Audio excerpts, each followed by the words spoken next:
গণঅভ্যুত্থান বাংলাদেশের রাজনৈতিক ইতিহাসে এক অনন্য অধ্যায়। দীর্ঘ ৯ বছরের সংগ্রাম, রক্ত, ত্যাগ আর অবিচল প্রতিরোধের মধ্য দিয়ে স্বৈর শাসক হুসাইন মোহাম্মদ এরশাদের পতন ঘটে। এই আন্দোলনের মূল শক্তি ছিল ছাত্র সমাজ, আর সেই ছাত্র আন্দোলনের নেতৃত্বে ছিলেন বিভিন্ন সংগঠনের তরুণ নেতারা, যাদের অনেকেই পরবর্তীতে জাতীয় রাজনীতির গুরুত্বপূর্ণ অংশ হয়ে ওঠেন। কিন্তু সময়ের সঙ্গে সঙ্গে তাদের অবস্থান, ভূমিকা এবং আদর্শিক অবস্থান নিয়ে বড় ধরনের প্রশ্ন তৈরি হয়েছে।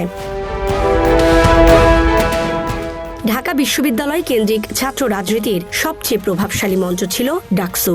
সেখানকার ভিপি ছিলেন আমানুল্লাহ আমান, আর জিএস ছিলেন খায়রুল কবির। জাতীয়তাবাদী ছাত্র দলের সভাপতি হিসেবে নেতৃত্ব দেন ফজলুল হক মিলন, যিনি পরবর্তীতে সংসদ সদস্য হন। একই সংগঠনের সাধারণ সম্পাদক নাজিমউদ্দিন আলম অবশ্য মনোনয়ন পাননি, ফলে তার রাজনৈতিক উত্থান থমকে যায়। সে সময় ছাত্রলীগের সভাপতি ছিলেন হাবিবুর রহমান, যিনি পরবর্তীতে বিএনপির রাজনীতির সঙ্গে যুক্ত হন। তার সঙ্গে সাধারণ সম্পাদক হিসাবে দায়িত্ব পালন করা অসীম কুমার উকিল এখন আওয়ামী লীগের কেন্দ্রীয় রাজনীতিতে গুরুত্বপূর্ণ অবস্থানে রয়েছেন।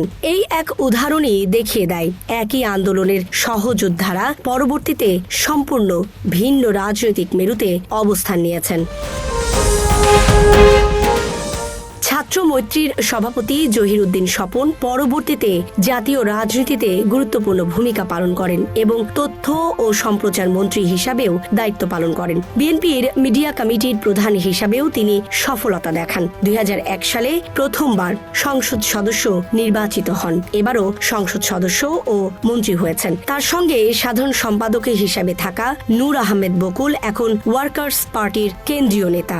অন্যদিকে ছাত্র ইউনিয়নের সভাপতি মোস্তাফিজুর রহমান বাবুল বিএনপি থেকে সংসদ সদস্য নির্বাচিত হয়েছেন, আর সাধারণ সম্পাদক নাসিরউদ্দৌজা বহু আগেই দেশের বাইরে স্থায়ী হয়েছেন। জাতীয় ছাত্রলীগের সভাপতি জাহাঙ্গীর সত্তার টিঙ্কু এখন আর বেঁচে নেই, তবে তার সহযাত্রী সাধারণ সম্পাদক এস.এম. কামাল বর্তমানে আওয়ামী লীগের সাংগঠনিক সম্পাদক হিসাবে দায়িত্ব পালন করছেন।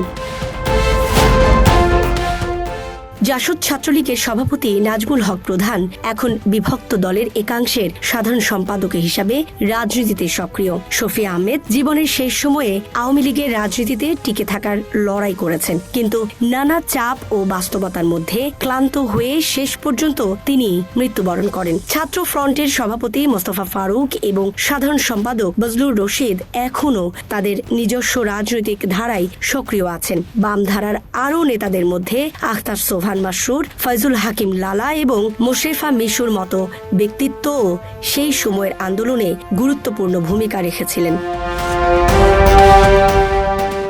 এই নেতাদের দিকে তাকালে একটি বিষয় স্পষ্ট হয়, ৯০-এর আন্দোলন শুধু একটি শাসকের পতন ঘটায়নি, বরং একটি পুরো প্রজন্মকে রাজনীতির মূল ধারায় নিয়ে এসেছে। কিন্তু যে স্বপ্ন ও প্রত্যাশা নিয়ে এই আন্দোলন হয়েছিল তা কতটা বাস্তবায়িত হয়েছে, এই প্রশ্ন আজও প্রাসঙ্গিক। আন্দোলনের সময় সর্বদলীয় ছাত্র ঐক্যের ১০ দফা এবং ৩ জোটের রূপরেখা ছিল এক ধরনের ভবিষ্যৎ রাষ্ট্র গঠনের নীল নকশা। সেখানে গণতন্ত্র, আইনের শাসন, বাক স্বাধীনতা, সুষ্ঠু নির্বাচন, দুর্নীতি দমন, শিক্ষা ব্যবস্থার উন্নয়ন, কর্মসংস্থান এসব বিষয় স্পষ্টভাবে উল্লেখ ছিল। কিন্তু বাস্তবতা হলো, সেই আন্দোলনের নেতৃত্ব দেওয়া অনেকেই পরবর্তীতে ক্ষমতার অংশ হয়েছেন, সংসদ সদস্য হয়েছেন, মন্ত্রী হয়েছেন, রাজনৈতিক দলের শীর্ষ পর্যায়ে পৌঁছেছেন। তবুও সেই ১০ দফার মৌলিক দাবিগুলো বাস্তবায়নের দিকে দৃশ্যমান অগ্রগতি খুব সীমিত। বরং অনেক ক্ষেত্রে দেখা গেছে যে রাজনৈতিক সংস্কৃতির বিরুদ্ধে তারা আন্দোলন করেছিলেন, ক্ষমতায় গিয়ে সেই একই সংস্কৃতির অংশ হয়ে গেছেন। ৯০-এর আন্দোলনের সময়কার দিনগুলো ছিল অত্যন্ত ভয়াবহ। সামরিক শাসনের দমন পীড়ন, কারফিউ, গ্রেফতার, গুম, নির্যাতন সবকিছুর মধ্য দিয়েই আন্দোলন চালিয়ে যেতে হয়েছিল। শহরের অলি গলিতে ছোট ছোট দলে মিছিল, পুলিশের ধাওয়া, সেনাবাহিনীর টহল, রাতের অন্ধকারে ঝুঁকি নিয়ে সংগঠিত হওয়া, এসব ছিল দৈনন্দিন বাস্তবতা। সেই সময়ে অনেক তরুণ জীবন দিয়েছেন, অনেক পরিবার ধ্বংস হয়েছে, অসংখ্য মানুষ চিরতরে পঙ্গু হয়েছেন। প্রায় ৩৭০ জনের প্রাণহানির পাশাপাশি হাজারো মানুষ আহত ও নিখোঁজ হয়েছেন। দীর্ঘদিনের হরতাল ও অবরোধে দেশের অর্থনীতিও ব্যাপক ক্ষতির মুখে পড়ে।